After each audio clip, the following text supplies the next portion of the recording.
उत्पन्ना एकादशी का महात्म्य। श्री गणेशाय नमः। श्री गुरुवे नमः। श्री सीतारामचंद्र जी की जय हो। नारायण हरे।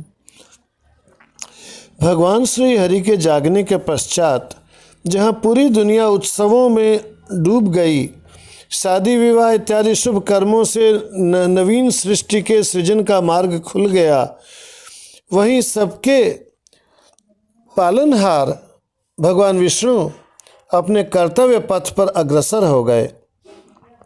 सज्जनों की पीड़ा को हरने के लिए वे असुरों से युद्ध करने लगे। युद्ध करते हुए उनके मन में भक्तों के कल्याण की प्रबल भावना उमड़ पड़ी। वे सोचे, मैं किसी एक की पुकार पर अकेले जाके लड़ूं और बाकी भक्त ऐसे ही पड़े रहें, इससे क्यों न अच्छा होगा कि मैं अपने पराक्रम को सर्वसुलभ बना दूं। मन में ऐसा विचार आने पर वे रण प्रांगण से एकाएक वैसे ही चले गए जैसे श्री कृष्ण जी ने ब्राह्मणों की हत्या से को रोकने के लिए अपने को रण छोड़ कहलाना उचित समझा।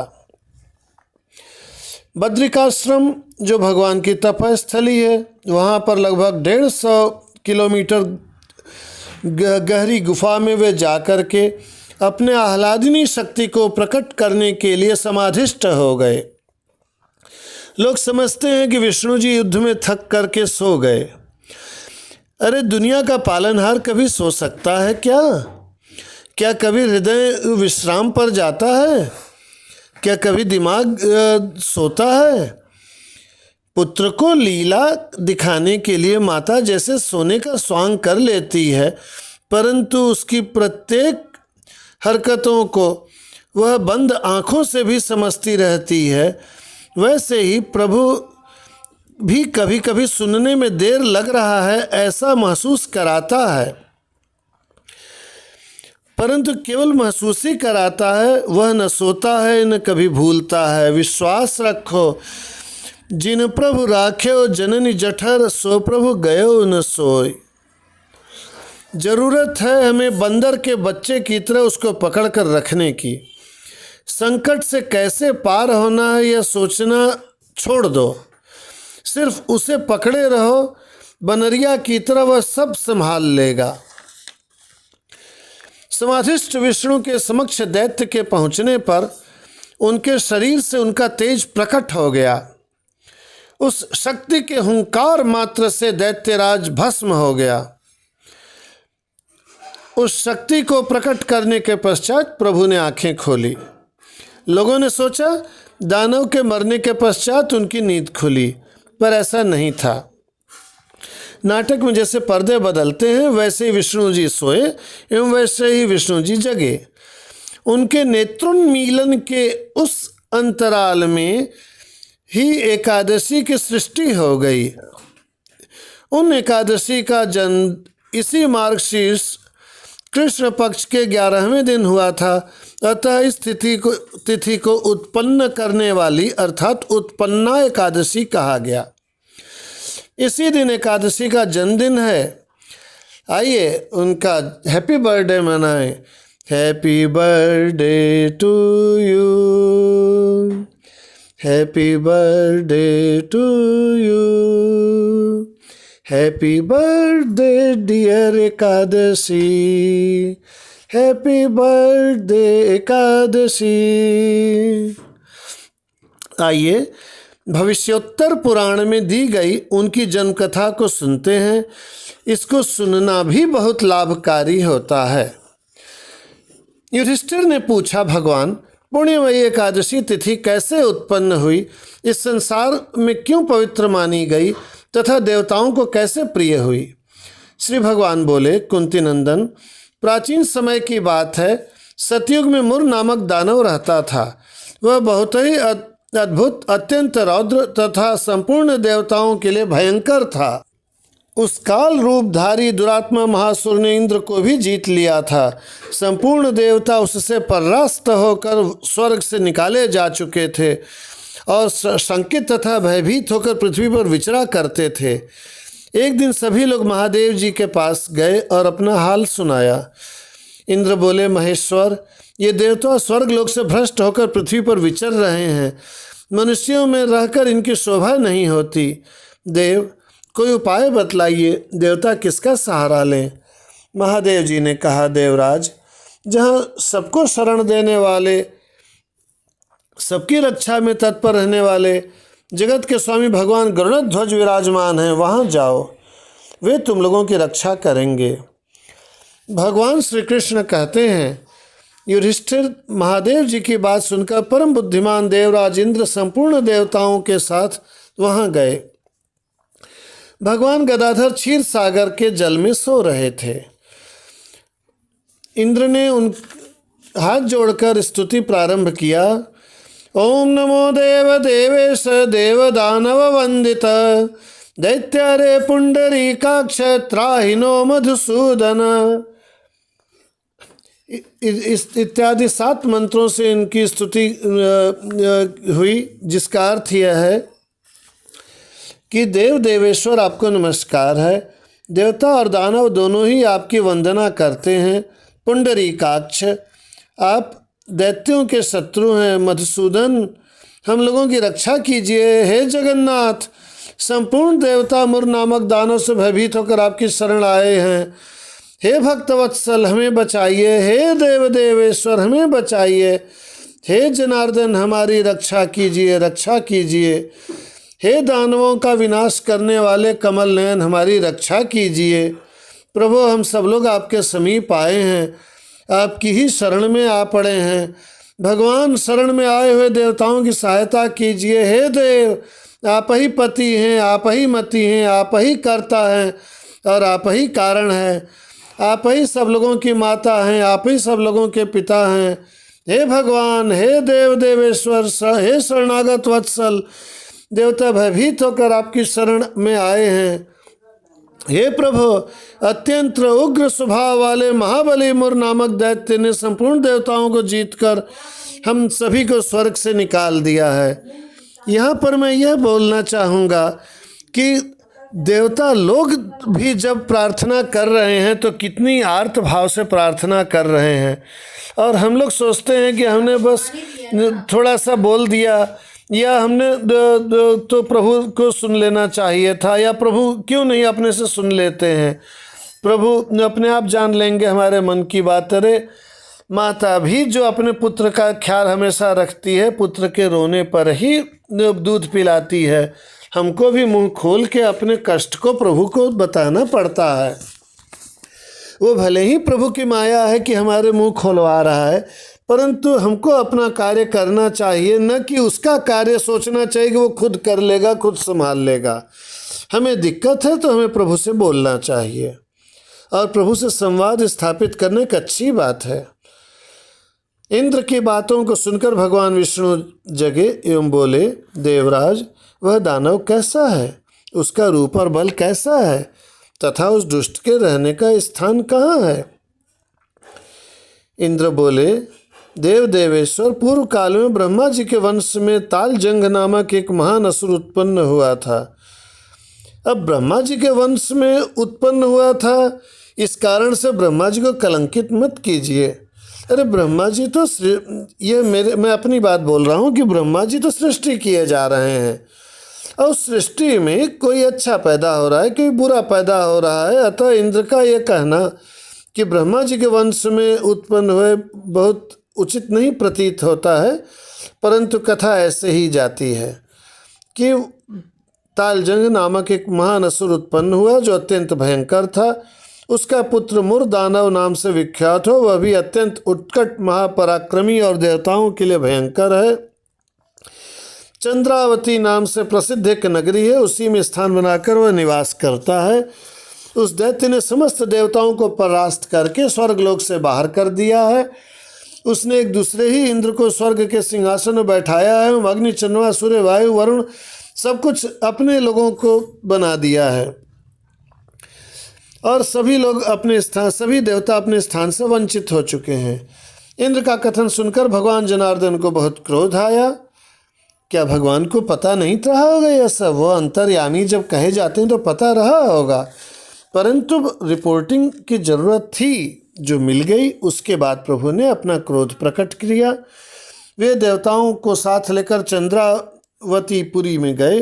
देवताओं ने देखा दैत्यराज बारंबार गर्जना कर रहा है, अपने बल में उन्मत्त गर्ज गर्ज के रह रहा था। और भगवान विष्णु को देखकर उसने बोला, खड़ा रह, खड़ा रह। उसकी ललकार सुनकर भगवान के नेत्र क्रोध से लाल हो गए। वे बोले, अरे दुराचारी दानव, मेरे इन भुजाओं को देख। यह कहकर श्री विष्णु ने अपने दिव्य बाणों से सामने आए हुए दुष्ट दानवों को मारना आरंभ किया। दानव भय से विह्वल हो उठे। पांडुनंदन, तत्पश्चात श्री विष्णु ने दैत्य सेना पर चक्र का प्रहार किया। उससे छिन्न भिन्न होकर सैकड़ों योद्धा मौत के मुख में चले गए। इसके बाद भगवान मधुसूदन बद्रिकाश्रम को चले गए। वहाँ सिंहावती नाम की गुफा थी जो 12 योजन लंबी थी। पांडुनंदन, उस गुफा में एक ही दरवाज़ा था। भगवान विष्णु उसी में जाके सो गए। यही होती है प्रभु की लीला। लोगों ने सोचा कि सो गई, कथाकारों ने भी सोचा कि सो गई, परंतु वह लीला थी जो आपको पहले ही बताया जा चुका है। दानव मूर भगवान को मार डालने के लिए वहाँ भी पहुँच गया। भगवान को सोता हुआ देखकर उसे बड़ा हर्ष हुआ, तो उसने सोचा कि अब मैं इसे मार डालूंगा। हे युधिष्ठिर, दानव किस प्रकार विचार करते ही भगवान विष्णु के शरीर से कन्या प्रकट हुई जो बड़ी ही रूपवती थी। वह सौभाग्यशालिनी थी और दिव्य अस्त्र शस्त्रों से युक्त थी। वह भगवान के तेज से उत्पन्न हुई थी।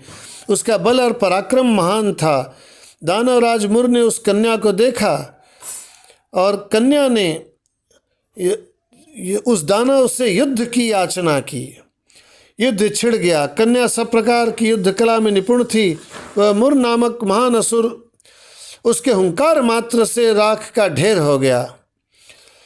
दानव के मारे जाने पर भगवान जाग उठे। उन्होंने दानव को धरती पर पड़ा देख पूछा, मेरा शत्रु अत्यंत उग्र और भयंकर था, इसे किसने मारा? कन्या बोली, स्वामी, आपके ही प्रसाद से मैंने इस महादैत्य का वध किया है। श्री भगवान ने कहा, कल्याणी, तुम्हारे इस कर्म से तीनों लोकों के मुनि और देवता आनंदित हुए हैं, अतः तुम्हारे मन में जैसी भी रुचि हो उसके अनुसार मुझसे कोई भी वर मांगो। देव दुर्लभ होने पर भी वह वर मैं तुम्हें जरूर दूंगा। वह कन्या साक्षात एकादशी ही थी। उसने कहा, प्रभो, यदि आप प्रसन्न हैं तो मैं आपकी कृपा से सब तीर्थों में प्रधान, समस्त विघ्नों का नाश करने वाली तथा सब प्रकार की सिद्धि देने वाली हूँ। जनार्दन, जो लोग आप में भक्ति रखते हुए मेरे दिन उपवास करेंगे उन्हें सब प्रकार की सिद्धि प्राप्त हो। यहाँ पर एकादशी देवी ने एक बहुत बड़ी उपकार कर दिया है लोगों पर। एकादशी देवी ने कहा, हे माधव, जो लोग उपवास या नक्त या एक भुक्त करके मेरे व्रत का पालन करें उन्हें आप धन, मोह, धर्म और मोक्ष प्रदान कीजिए। देखिए, पूरी तरह से उपवास करना, एकदम जल तक न पीना, वो सब तो है ही अच्छी बात, परंतु इस कथा में आया है कि एकादशी महारानी ने बोला है कि जो लोग उपवास करें, यानी पूरी तरह से सब कुछ छोड़ करके आपके समीप अपने मन मस्तिष्क को लगा के वास करें, आपके समान और आपके अलावा और कुछ हमारे उसके पास सोचने को रह ही न जाए, या जो लोग उपवास न कर सकें वो नक्त व्रत करें या एक भुक्त व्रत करें, तो दोनों ही स्थिति में भी आप उनको सभी फलों से सुसज्जित कीजिए।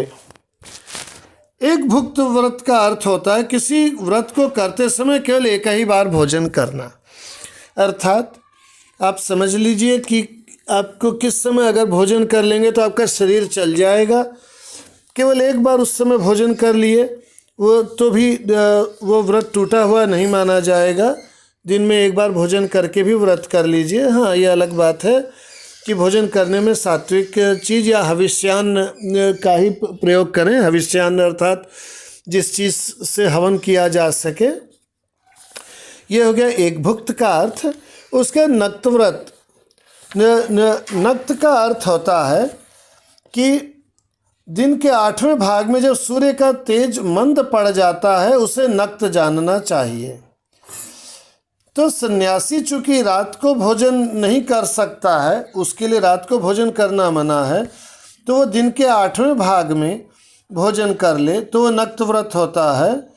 और गृहस्थ को तारे के दिखाई देने पर भोजन करता है तो उसे नक्त व्रत कहते हैं। तो कहने का ये अर्थ हुआ कि एकादशी ने पूर्ण व्रत, नक्त व्रत, एक भुक्त के सबके द्वारा भी भगवान के व्रत करने पर भी उसे फलदायी होना मांग लिया है। श्री विष्णु बोले, कल्याणी तुम जो कुछ कहती हो,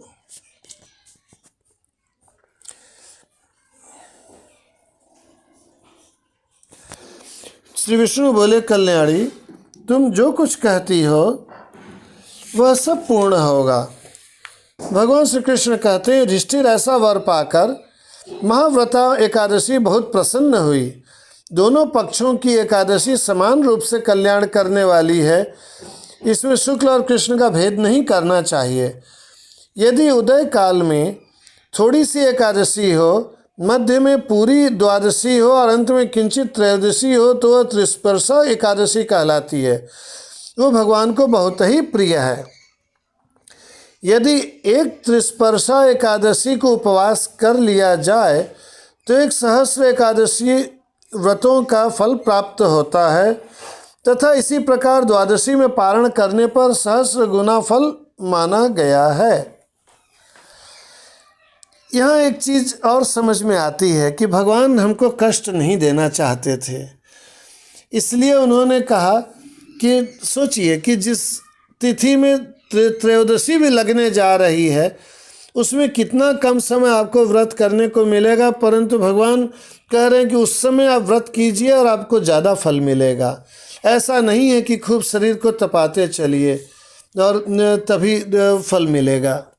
भगवान ने सहज रहने की सीख दी है इस माध्यम से।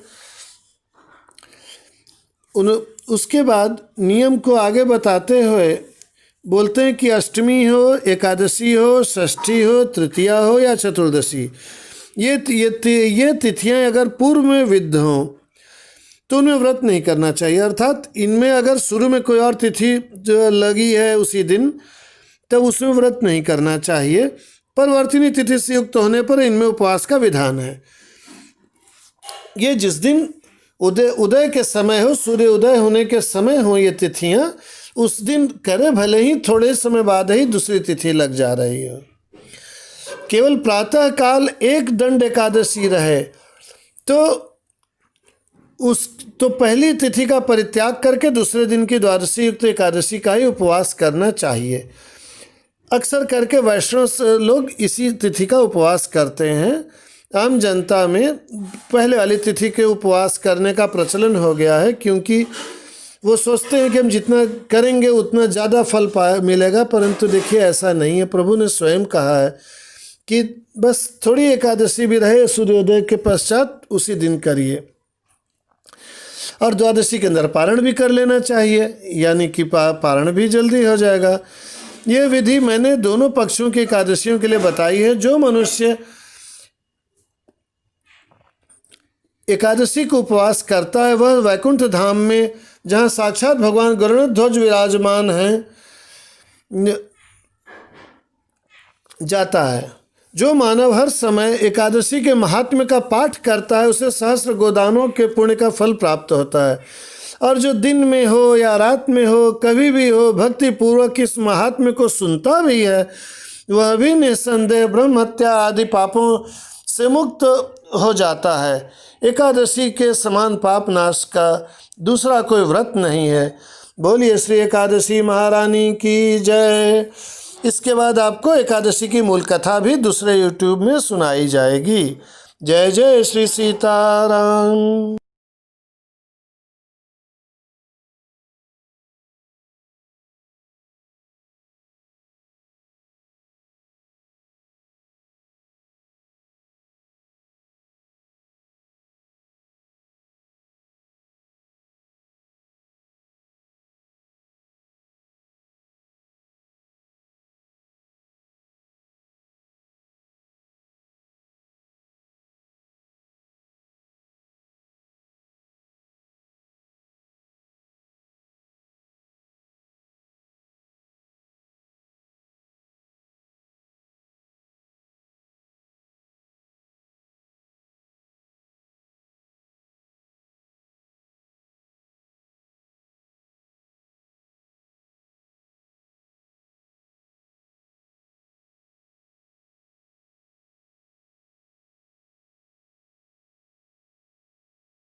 उत्पन्ना एकादशी का महात्म्य।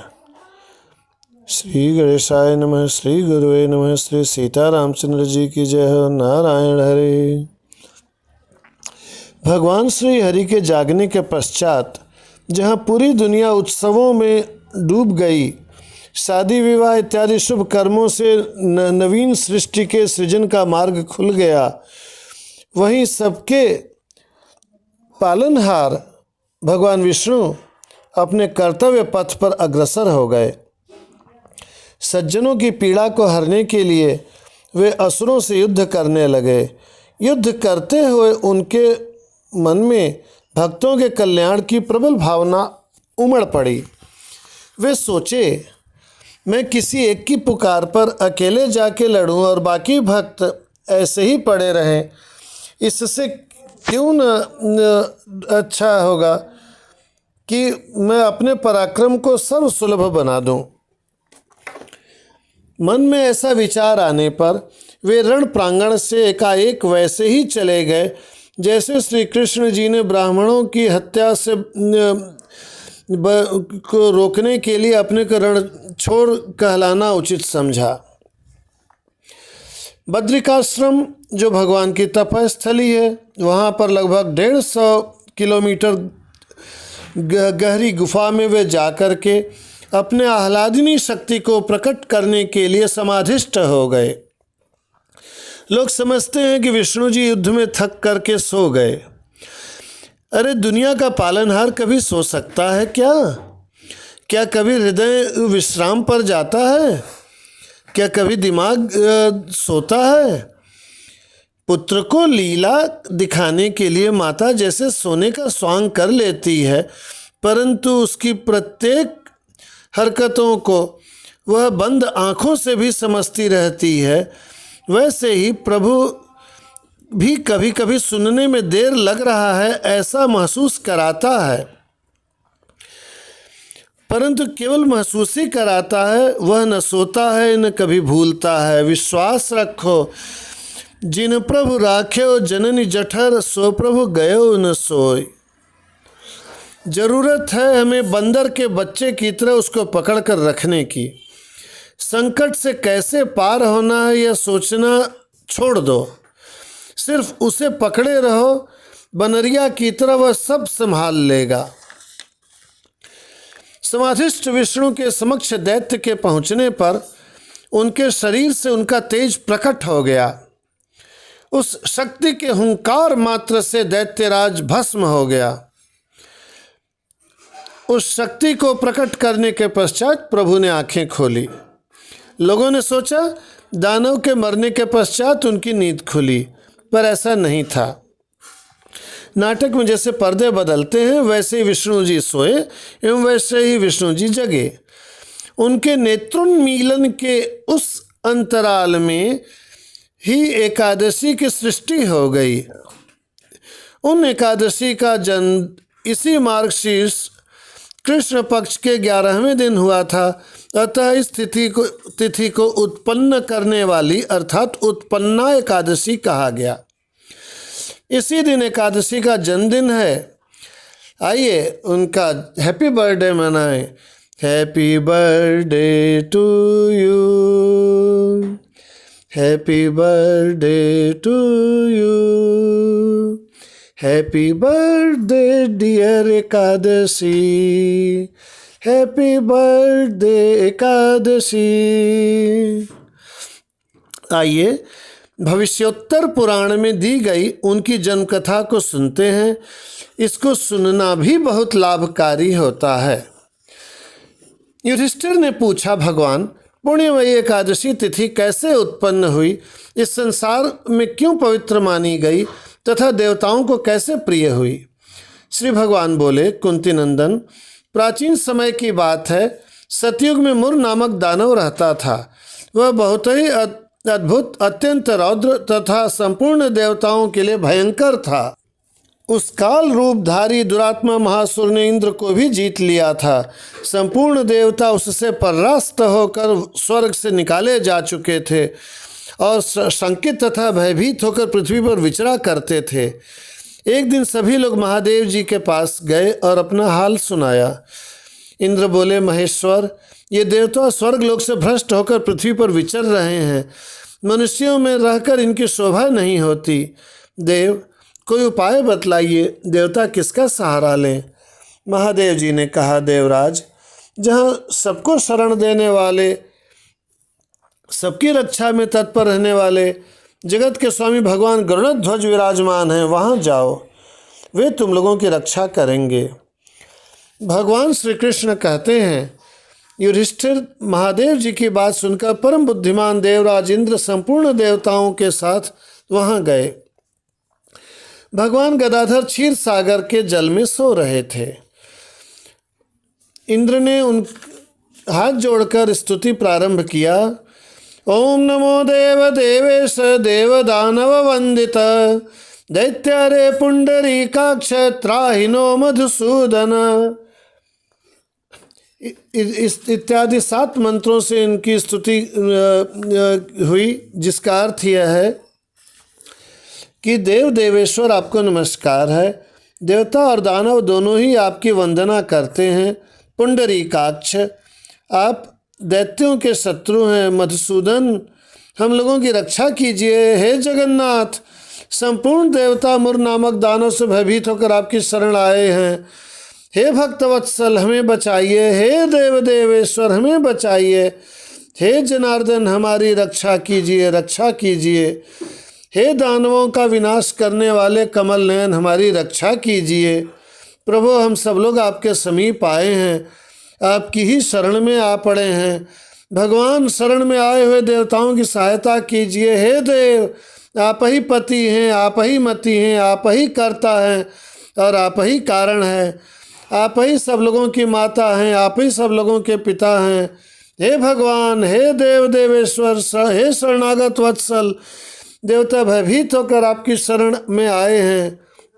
हे प्रभु, अत्यंत उग्र स्वभाव वाले महाबली मुर नामक दैत्य ने संपूर्ण देवताओं को जीतकर हम सभी को स्वर्ग से निकाल दिया है। यहाँ पर मैं यह बोलना चाहूँगा कि देवता लोग भी जब प्रार्थना कर रहे हैं तो कितनी आर्त भाव से प्रार्थना कर रहे हैं, और हम लोग सोचते हैं कि हमने बस थोड़ा सा बोल दिया या हमने तो प्रभु को सुन लेना चाहिए था, या प्रभु क्यों नहीं अपने से सुन लेते हैं, प्रभु अपने आप जान लेंगे हमारे मन की बात। अरे माता भी जो अपने पुत्र का ख्याल हमेशा रखती है, पुत्र के रोने पर ही दूध पिलाती है। हमको भी मुंह खोल के अपने कष्ट को प्रभु को बताना पड़ता है। वो भले ही प्रभु की माया है कि हमारे मुंह खोलवा रहा है, परंतु हमको अपना कार्य करना चाहिए, न कि उसका कार्य सोचना चाहिए कि वो खुद कर लेगा, खुद संभाल लेगा। हमें दिक्कत है तो हमें प्रभु से बोलना चाहिए, और प्रभु से संवाद स्थापित करने की अच्छी बात है। इंद्र की बातों को सुनकर भगवान विष्णु जगे एवं बोले, देवराज, वह दानव कैसा है, उसका रूप और बल कैसा है, तथा उस दुष्ट के रहने का स्थान कहाँ है? इंद्र बोले, देव देवेश्वर, पूर्व काल में ब्रह्मा जी के वंश में तालजंग नामक एक महान असुर उत्पन्न हुआ था। अब ब्रह्मा जी के वंश में उत्पन्न हुआ था, इस कारण से ब्रह्मा जी को कलंकित मत कीजिए। अरे ब्रह्मा जी तो मैं अपनी बात बोल रहा हूँ कि ब्रह्मा जी तो सृष्टि किए जा रहे हैं, और सृष्टि में कोई अच्छा पैदा हो रहा है, कोई बुरा पैदा हो रहा है। अतः इंद्र का यह कहना कि ब्रह्मा जी के वंश में उत्पन्न हुए बहुत उचित नहीं प्रतीत होता है, परंतु कथा ऐसे ही जाती है कि तालजंग नामक एक महान असुर उत्पन्न हुआ जो अत्यंत भयंकर था। उसका पुत्र मुर दानव नाम से विख्यात हो, वह भी अत्यंत उत्कट महापराक्रमी और देवताओं के लिए भयंकर है। चंद्रावती नाम से प्रसिद्ध एक नगरी है, उसी में स्थान बनाकर वह निवास करता है। उस दैत्य ने समस्त देवताओं को परास्त करके स्वर्गलोक से बाहर कर दिया है। उसने एक दूसरे ही इंद्र को स्वर्ग के सिंहासन में बैठाया है। अग्नि, चंद्रमा, सूर्य, वायु, वरुण सब कुछ अपने लोगों को बना दिया है, और सभी लोग अपने स्थान, सभी देवता अपने स्थान से वंचित हो चुके हैं। इंद्र का कथन सुनकर भगवान जनार्दन को बहुत क्रोध आया। क्या भगवान को पता नहीं रहा होगा यह सब? वो अंतर्यामी जब कहे जाते हैं तो पता रहा होगा, परंतु रिपोर्टिंग की ज़रूरत थी जो मिल गई। उसके बाद प्रभु ने अपना क्रोध प्रकट किया। वे देवताओं को साथ लेकर चंद्रावतीपुरी में गए। देवताओं ने देखा दैत्यराज बारंबार गर्जना कर रहा है, अपने बल में उन्मत्त गर्ज गर्ज के रह रहा था। और भगवान विष्णु को देखकर उसने बोला, खड़ा रह, खड़ा रह। उसकी ललकार सुनकर भगवान के नेत्र क्रोध से लाल हो गए। वे बोले, अरे दुराचारी दानव, मेरे इन भुजाओं को देख। यह कहकर श्री विष्णु ने अपने दिव्य बाणों से सामने आए हुए दुष्ट दानवों को मारना आरंभ किया। दानव भय से विह्वल हो उठे। पांडुनंदन, तत्पश्चात श्री विष्णु ने दैत्य सेना पर चक्र का प्रहार किया। उससे छिन्न भिन्न होकर सैकड़ों योद्धा मौत के मुख में चले गए। इसके बाद भगवान मधुसूदन बद्रिकाश्रम को चले गए। वहाँ सिंहावती नाम की गुफा थी जो 12 योजन लंबी थी। पांडुनंदन, उस गुफा में एक ही दरवाजा था। भगवान विष्णु उसी में जाके सो गए। यही होती है प्रभु की लीला। लोगों ने सोचा कि सो गई, कथाकारों ने भी सोचा कि सो गई, परंतु वह लीला थी जो आपको पहले ही बताया जा चुका है। दानव मूर्ख भगवान को मार डालने के लिए वहाँ भी पहुँच गया। भगवान को सोता हुआ देखकर उसे बड़ा हर्ष हुआ, तो उसने सोचा कि अब मैं इसे मार डालूंगा। हे युधिष्ठिर, दानव किस प्रकार विचार करते ही भगवान विष्णु के शरीर से कन्या प्रकट हुई जो बड़ी ही रूपवती थी। वह सौभाग्यशालिनी थी और दिव्य अस्त्र शस्त्रों से युक्त थी। वह भगवान के तेज से उत्पन्न हुई थी। उसका बल और पराक्रम महान था। दानवराज मुर ने उस कन्या को देखा और कन्या ने उस दानव से युद्ध की याचना की। युद्ध छिड़ गया। कन्या सब प्रकार की युद्ध कला में निपुण थी। वह मुर नामक महान असुर उसके हुंकार मात्र से राख का ढेर हो गया। दानव के मारे जाने पर भगवान जाग उठे। उन्होंने दानव को धरती पर पड़ा देख पूछा, मेरा शत्रु अत्यंत उग्र और भयंकर था, इसे किसने मारा? कन्या बोली, स्वामी, आपके ही प्रसाद से मैंने इस महादैत्य का वध किया है। श्री भगवान ने कहा, कल्याणी, तुम्हारे इस कर्म से तीनों लोकों के मुनि और देवता आनंदित हुए हैं, अतः तुम्हारे मन में जैसी भी रुचि हो उसके अनुसार मुझसे कोई भी वर मांगो। देव दुर्लभ होने पर भी वह वर मैं तुम्हें जरूर दूंगा। वह कन्या साक्षात एकादशी ही थी। उसने कहा, प्रभो, यदि आप प्रसन्न हैं तो मैं आपकी कृपा से सब तीर्थों में प्रधान, समस्त विघ्नों का नाश करने वाली तथा सब प्रकार की सिद्धि देने वाली हूँ। जनार्दन, जो लोग आप में भक्ति रखते हुए मेरे दिन उपवास करेंगे उन्हें सब प्रकार की सिद्धि प्राप्त हो। यहाँ पर एकादशी देवी ने एक बहुत बड़ी उपकार कर दिया है लोगों पर। एकादशी देवी ने कहा, हे माधव, जो लोग उपवास या नक्त या एक भुक्त करके मेरे व्रत का पालन करें उन्हें आप धन, मोह, धर्म और मोक्ष प्रदान कीजिए। देखिए, पूरी तरह से उपवास करना, एकदम जल तक न पीना, वो सब तो है ही अच्छी बात, परंतु इस कथा में आया है कि एकादशी महारानी ने बोला है कि जो लोग उपवास करें, यानी पूरी तरह से सब कुछ छोड़ करके आपके समीप अपने मन मस्तिष्क को लगा के वास करें, आपके समान और आपके अलावा और कुछ हमारे उसके पास सोचने को रह ही न जाए।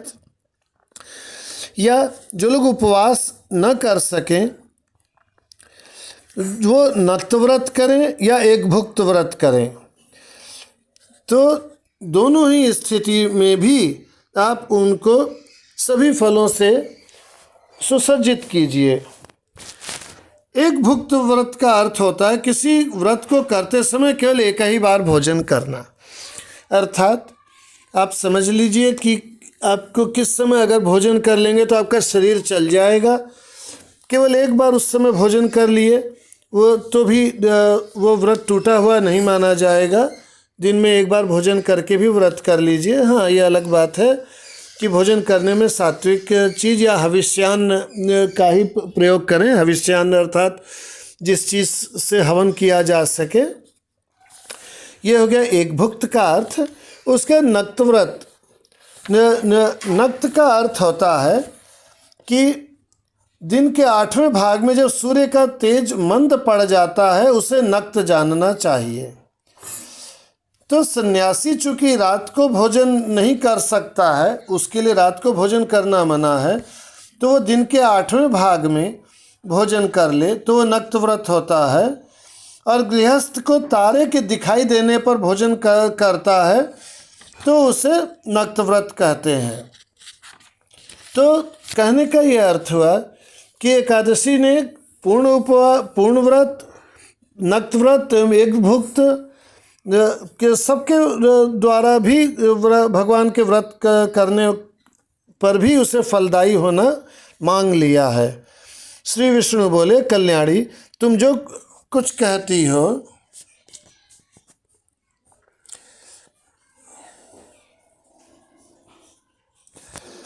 श्री विष्णु बोले, कल्याणी तुम जो कुछ कहती हो वह सब पूर्ण होगा। भगवान श्री कृष्ण कहते हैं, युधिष्ठिर ऐसा वर पाकर महाव्रता एकादशी बहुत प्रसन्न हुई। दोनों पक्षों की एकादशी समान रूप से कल्याण करने वाली है, इसमें शुक्ल और कृष्ण का भेद नहीं करना चाहिए।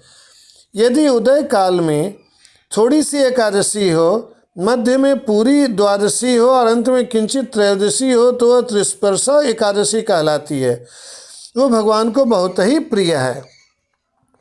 यदि एक त्रिस्पर्शा एकादशी को उपवास कर लिया जाए तो 1 सहस्र एकादशी व्रतों का फल प्राप्त होता है तथा इसी प्रकार द्वादशी में पारण करने पर सहस्र गुना फल माना गया है। यहाँ एक चीज़ और समझ में आती है कि भगवान हमको कष्ट नहीं देना चाहते थे, इसलिए उन्होंने कहा कि सोचिए कि जिस तिथि में त्रयोदशी भी लगने जा रही है उसमें कितना कम समय आपको व्रत करने को मिलेगा, परंतु भगवान कह रहे हैं कि उस समय आप व्रत कीजिए और आपको ज़्यादा फल मिलेगा। ऐसा नहीं है कि खूब शरीर को तपाते चलिए और तभी फल मिलेगा। भगवान ने सहज रहने की सीख दी है इस माध्यम से। उसके बाद नियम को आगे बताते हुए बोलते हैं कि अष्टमी हो, एकादशी हो, षष्ठी हो, तृतीया हो या चतुर्दशी, ये तिथियां अगर पूर्व में विद्ध हों तो उनमें व्रत नहीं करना चाहिए। अर्थात इनमें अगर शुरू में कोई और तिथि जो लगी है उसी दिन, तब उसमें व्रत नहीं करना चाहिए। परिवर्तिनी तिथि से युक्त होने पर इनमें उपवास का विधान है। ये जिस दिन उदय के समय हो, सूर्य उदय होने के समय हो ये तिथियां, उस दिन करे, भले ही थोड़े समय बाद ही दूसरी तिथि लग जा रही हो। केवल प्रातः काल एक दंड एकादशी रहे तो पहली तिथि का परित्याग करके दूसरे दिन की द्वादशी युक्त एकादशी का ही उपवास करना चाहिए। अक्सर करके वैष्णव लोग इसी तिथि का उपवास करते हैं। आम जनता में पहले वाली तिथि के उपवास करने का प्रचलन हो गया है, क्योंकि वो सोचते हैं कि हम जितना करेंगे उतना ज़्यादा फल मिलेगा, परंतु देखिए ऐसा नहीं है। प्रभु ने स्वयं कहा है कि बस थोड़ी एकादशी भी रहे सूर्योदय के पश्चात उसी दिन करिए, और द्वादशी के अंदर पारण भी कर लेना चाहिए, यानी कि पारण भी जल्दी हो जाएगा। ये विधि मैंने दोनों पक्षों की एकादशियों के लिए बताई है। जो मनुष्य एकादशी को उपवास करता है वह वैकुंठ धाम में, जहाँ साक्षात भगवान गरुड़ध्वज विराजमान हैं, जाता है। जो मानव हर समय एकादशी के महात्म्य का पाठ करता है उसे सहस्र गोदानों के पुण्य का फल प्राप्त होता है। और जो दिन में हो या रात में हो, कभी भी हो, भक्ति पूर्वक इस महात्म्य को सुनता भी है, वह भी निस्संदेह ब्रह्म हत्या आदि पापों से मुक्त हो जाता है। एकादशी के समान पाप नाश का दूसरा कोई व्रत नहीं है। बोलिए श्री एकादशी महारानी की जय। इसके बाद आपको एकादशी की मूल कथा भी दूसरे YouTube में सुनाई जाएगी। जय जय श्री सीताराम।